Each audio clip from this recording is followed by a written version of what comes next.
मध्य प्रदेश से इस वक्त बड़ी खबर सामने आ रही है। आपको बता दें, मध्य प्रदेश के महू में चैंपियंस ट्रॉफी में टीम इंडिया की जीत के बाद निकल रहे जुलूस के दौरान जो है एक बड़ा विवाद जो है वो पैदा हो गया। जी हां, दो गुट जो है वो आमने सामने हो गए और लोगों ने इसी बीच दुकानों को और साथ ही साथ वाहनों को भी आग लगा दी। जी हां, पेट्रोल बम तक फेंके गए हैं।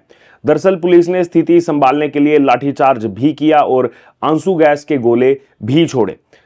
एक तरफ अगर बात करें तो सब जीत का जश्न मना रहे थे, दूसरी तरफ सेना के जवानों को वहां पर मोर्चा संभालना पड़ा मध्य प्रदेश के महू में। लगभग 2.5 घंटे बाद जो है हालात काबू में आए। दरअसल घटना रविवार रात करीब 10 बजे से शुरू हुई। भारत की जीत के बाद 100 से ज्यादा लोग 40 से ज्यादा बाइक पर सवार होकर के विजय जुलूस निकाल रहे थे, जीत का जश्न मना रहे थे और इसमें शामिल लोग जो हैं वो पूरे शहर में घूम रहे थे।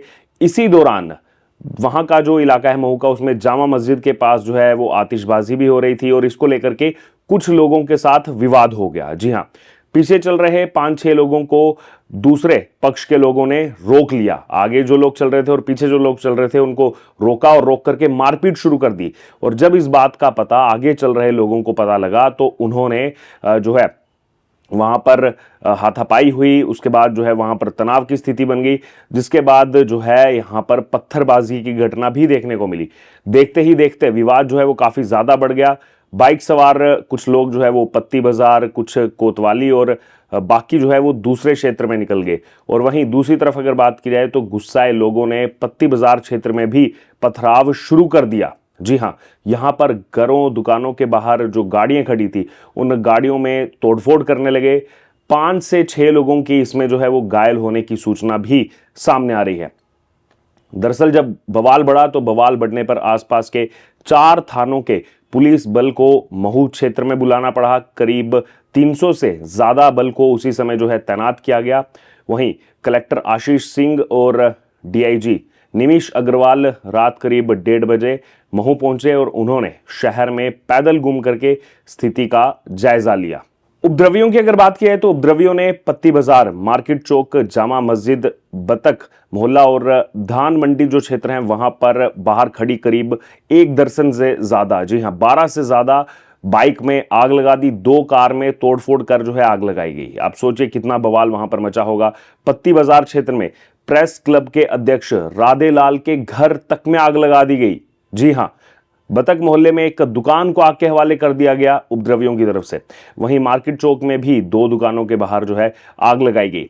हालात को काबू में करने के लिए पुलिस ने जो है यहां पर एक्शन लिया और पत्ती बाजार और मानक चौक क्षेत्र में जो है वो लाठीचार्ज किया। पत्ती बाजार क्षेत्र में पुलिस को देर रात आंसू गैस के गोले भी छोड़ने पड़े।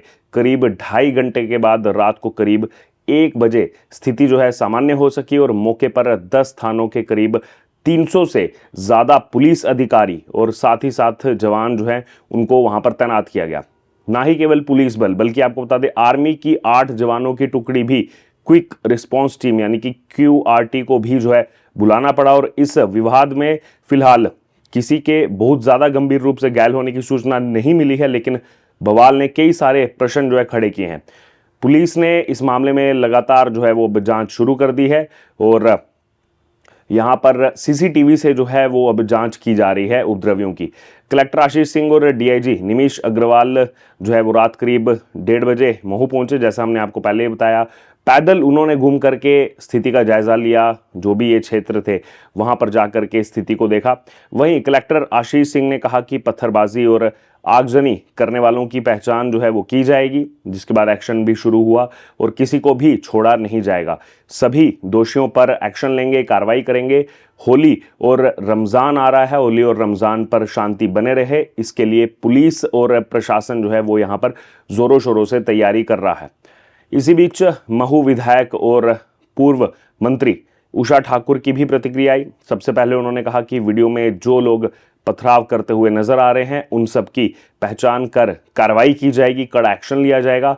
राष्ट्रद्रोह ताकतें जो कि पनप रही हैं उन्हें बिल्कुल भी बख्शा नहीं जाएगा। मुख्यमंत्री से बात कर पथराव करने वालों की पहचान करते हुए सभी पर जो है कार्रवाई होगी, एक्शन होगा और देशद्रोहियों से निपटने के लिए सरकार सक्षम है। ये पहली उनकी स्टेटमेंट थी और उसके बाद अभी कुछ देर पहले उन्होंने बताया कि 13 लोगों को गिरफ्तार कर लिया गया है। एक्शन हो चुका है और सभी आरोपियों की पहचान जो है वो इस समय की जा रही है और साथ ही साथ हिंसा फैलाने वाले हर एक शख्स को गिरफ्तार किया जाएगा। इसी बीच उषा ठाकुर ने यह भी कहा कि जिन क्षेत्रों में लोगों के घर और साथ ही साथ दुकान जलाए गए वहां पर तो कोई भी रैली निकली ही नहीं थी। तो ये भी उनकी तरफ से बड़ी प्रतिक्रिया आई है। दरअसल बवाल के दौरान जिस शख्स के घर को जला दिया गया उससे भी मीडिया कर्मियों ने पहुंच करके बातचीत की, क्योंकि प्रेस क्लब के वो अध्यक्ष हैं राधे कौशल, और राधे कौशल के घर की महिलाओं ने बताया कि वो लोग डर के चलते पूरी रात सो नहीं पाए। उपद्रवी जो है वो घर के बाहर गंदे गंदे नारे लगा रहे थे। महिलाओं ने यह भी बताया कि बवाल के दौरान जो है बात जीत से निकल करके भगवान राम के ऊपर आ गई थी। जी हाँ, लोगों ने बताया कि हिंदुओं के परिवार को जानबूझ करके इस समय टारगेट किया गया। राधे कौशल का परिवार जो है वो पत्ती बाजार चौराहे पर रहता है महू के अंदर, जिनके घर में जम करके जो है पत्थरबाजी की गई। आप सोचिए, उनकी गाड़ियों को आग के हवाले कर दिया गया। आखिरकार किस बात पर? उन्होंने कहा कि उपद्रवियों ने यहां तक कह दिया, उन्होंने जो है हिंदुस्तान के खिलाफ नारे लगा दिए। ये भी कहा कि बुलाओ तुम्हारे राम को, तुम्हारी गाड़ी जो है जल रही है, तुम्हें कौन बचाएगा। ये सब राधे कौशल के परिवार ने बताया है। वहीं महू में हुए उपद्रव के बाद में कई परिवार अभी भी दहशत में नजर आ रहे हैं। पत्ती बाजार चौक पर रहने वाले राधे कौशल का घर जो है वो उपद्रवियों ने पूरे तरीके से तहस नहस कर दिया, लगातार पथराव किया। मकान की खिड़की दरवाजे पूरे तरीके से यहां पर टूट चुके हैं। उपद्रवियों ने पत्थर और ईंट से, वहां जो ईंट पड़ी हुई थी उन ईंट से जो है टारगेट करके घरों को निशाना बनाया। वही ये स्थिति जो है वो शीतला माता मंदिर पर भी देखने को मिली, वहां पर भी इसी तरीके का पथराव किया गया। लोगों का कहना है कि उपद्रवी लगातार देश विरोधी नारेबाजी भी कर रहे थे। बताया जा रहा है कि जो पथराव करने वाले लोग हैं उन लोगों को चैंपियंस ट्रॉफी में भारत की जीत से भी ऐतराज था, इसीलिए सारी घटना हुई।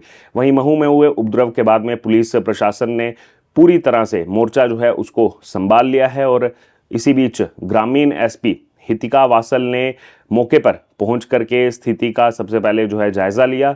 एसपी हितिका वासल के अनुसार जो उन्होंने यहाँ पर उनकी प्रतिक्रिया आई है कि वीडियो के आधार पर ही जो है उपद्रवियों की गिरफ्तारी की जा रही है। जैसे हमने आपको बताया 13 लोगों की गिरफ्तारी हो चुकी है। फिलहाल स्थिति जो है वो नियंत्रण में है। वहीं संवेदनशील जो इलाके हैं उनको पुलिस छावनी में तब्दील इस समय कर दिया गया है और हालात जो हैं उन पर अब जो है स्थिति पर नज़र बनाते हुए उनको जो है अब सामान्य किया गया है। लेकिन सवाल यहाँ पर ये उठता है, भारत चैंपियंस ट्रॉफी जीती, लेकिन भारत के अंदर बैठे हुए कुछ ये लोग दीमक की तरह कहीं ना कहीं अंदर से खोखला करने में लगे हुए हैं और इनको पहचानने की सख्त ज़रूरत है कि आखिरकार ये कौन लोग हैं और उन पर प्रशासन को भी सख्त एक्शन लेने की ज़रूरत है ताकि आज के बाद इस तरीके की कोई घटना ना हो, ऐसी स्थिति उत्पन्न ना हो और इन पर कड़ा एक्शन लेने की ज़रूरत है। और ज़रूरत है उन पर भी कड़ा एक्शन लेने की जो इन लोगों को, इन उपद्रवियों को बचाने के लिए, इनकी पैरवी करने के लिए आ जाते हैं और इनके लिए गड़ियाली आंसू कहीं ना कहीं बहाते हैं। बहरहाल इस वक्त की बड़ी खबर यही है महू से कि अभी स्थिति जो है वो नियंत्रण में ले ली गई है, लेकिन आखिरकार ये स्थिति बनी क्यों, आखिरकार ऐसा हुआ क्यों, पथराव हुआ क्यों भारत के जीतने पर, वो भी देश के अंदर, ये सवाल लगातार घूम रहा है। इसका जवाब जो है वो लगातार देश की जनता भी ढूंढ रही है और जब तक एक्शन नहीं लिया जाएगा, सख्त से सख्त एक्शन, तब तक ये आवाज़ें जो हैं वो इसी तरह से कहीं ना कहीं अंदर से खोखला करने में लगी रहेंगी। बहरहाल आपका क्या कहना है इस खबर पर, आप जरूर हमारे साथ कमेंट बॉक्स में शेयर करें। बने रहें तमाम अपडेट्स के लिए द डिजिटल रिपोर्टर के साथ। धन्यवाद।